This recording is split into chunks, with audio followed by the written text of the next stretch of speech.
자, 오늘은 여러분들 이제 공간 정보의 구축 및 관리 등에 관한 법률이거든요. 여러분들 교재로는 앞부분에 제목 한번 보세요. 공간 정보의 구축 및 관리 등에 관한 법률.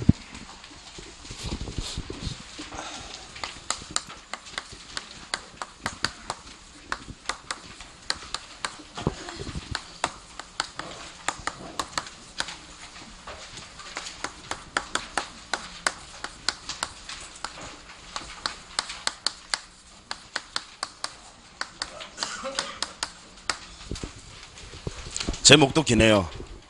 네. 자, 이 공간정보의 구축 및 관리 등에 관한 법률이라고 이제 우리 법 내용이 이제 법 명칭이 그래요. 근데 여기 안에 이제 내용이 이제 두 가지가 있거든요. 하나는 지적이고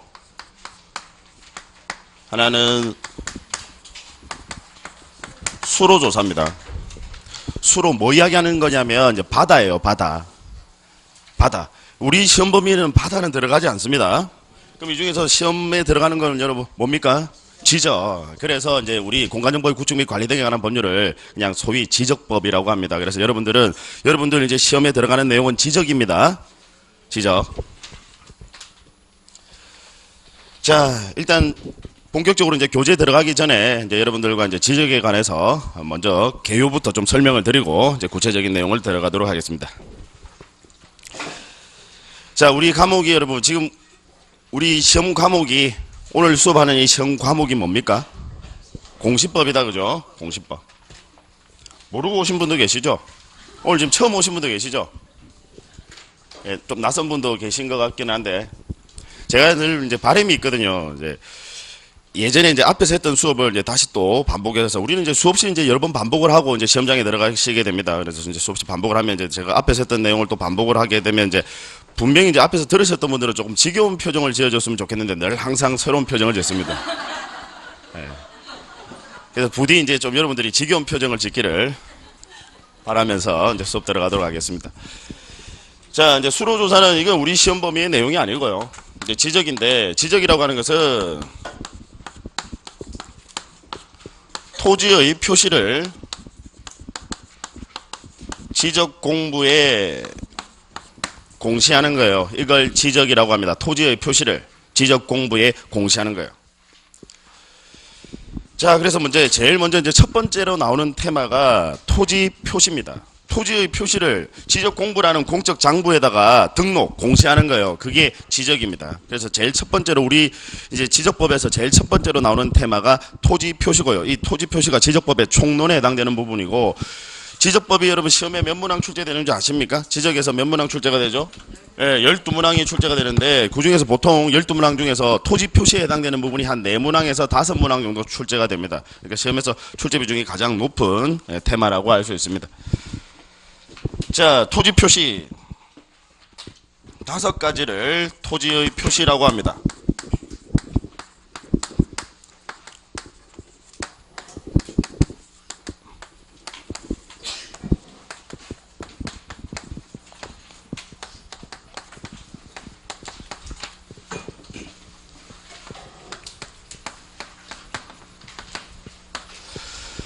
자, 소재, 지번, 지목, 면적, 경계 또는 좌표입니다. 이 좌표는 경계를 수치로 나타낸 것을 좌표라고 합니다. 이 5가지를 토지의 표시라고 합니다. 자, 간략하게 의미부터 좀 설명을 드릴게요. 소재, 법정 동까지를 소재라고 합니다. 가령 예를 들어서 부산광역시 사하구 하단동이죠, 여기 하단동 법정 동까지를 소재라고 합니다.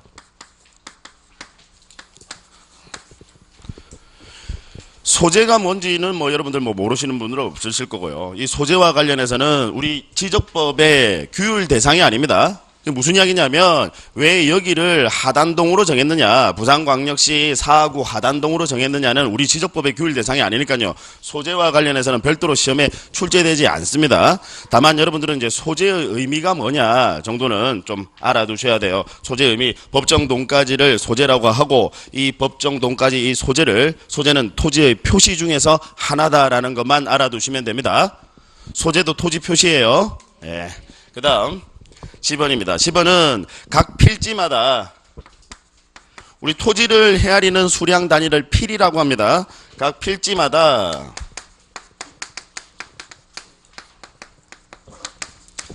숫자를 부여해 둔 것을 지번이라고 합니다. 그럼 쉽게 이야기하면요, 여러분, 소재의 지번이 여러분들 주소예요. 주소 아시죠? 예, 소재의 지번. 각 필지마다 뭐 134면 134, 뭐 134의 1이면 134의 1처럼 각 필지마다 아라비아 숫자를 부여해 둔 것을 지번이라고 합니다.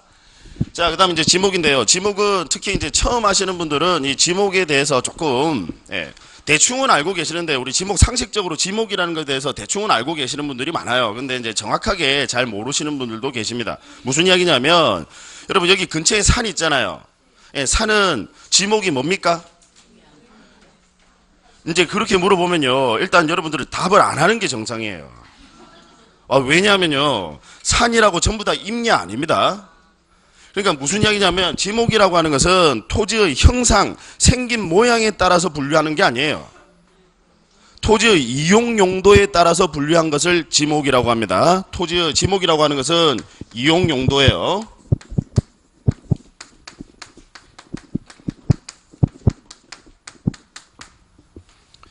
무슨 이야기냐, 여러분, 산을 아무런 개간을 안 했어요. 그냥 원시림 상태 그대로 내버려 뒀습니다. 그러면 지목이 임야입니다. 근데 산에다가 밭농사를 해요. 산에다가요, 여러분, 거기를 개간을 해서 밭농사를 합니다. 그러면 지목이 전이 되는 거예요. 산에다가 과수류를 집단적으로 재배합니다. 그러면 지목이 과수원이 되는 거예요. 무슨 이야기인지 아시겠죠? 지목이라고 하는 것은 토지의 형상에 따른 분류가 아니라, 형상 아니에요, 이용 용도에 따라서 분류해 놓은 것이 지목이다라는 거. 그거 하나 일단 개념 정의해 두셔야 되고, 그 다음 이제 면적인데요. 특히 이제 면적은 처음 하시는 분들은 면적에 대해서, 심지어는 가끔씩 제가 이제 공인중개사분들하고도 대화를 나누다 보면 공인중개사분들도 면적에 대해서 잘못 알고 계시는 분들이 많아요.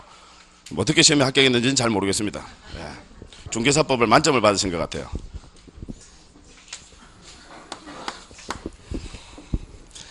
자, 여러분들께 한번 물어보겠습니다. 어떤 토지의 단면입니다. 하나는 평지고요, 하나는 산입니다. 경계는 같아요. 토지를 이래 자른 단면입니다. 제 그림이요. 저를 보세요. 자, 어느 게 면적이 넓을까요? 네, 같아요. 같아요.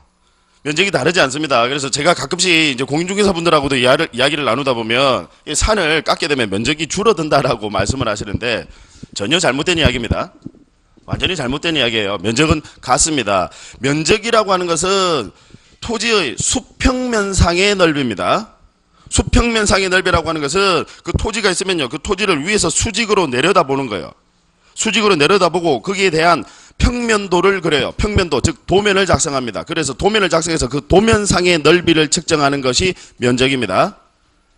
이해하시겠습니까? 예, 그래서 면적은 수평면상의 넓이다라는 거죠.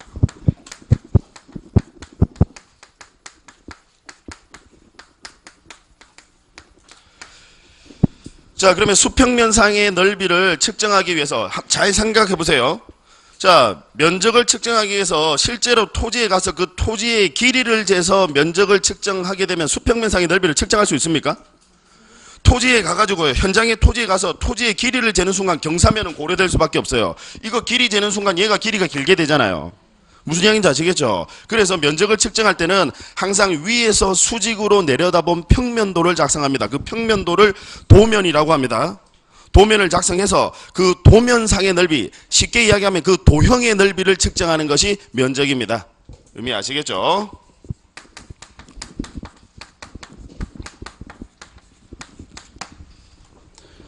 그래서 면적이라고 하는 것은 수평면상의 넓이고 도면상의 넓이다. 현장의 토지에 가서요, 현실의 토지의 길이를 재서 면적을 측정하게 되면 경사면은 고려될 수밖에 없습니다.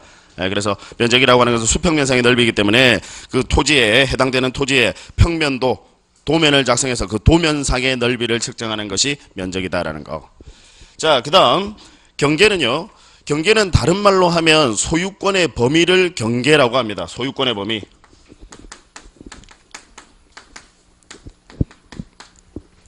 자, 너의 토지의 경계가 어디까지냐? 다른 말로 하면요, 너 토지의 소유권의 범위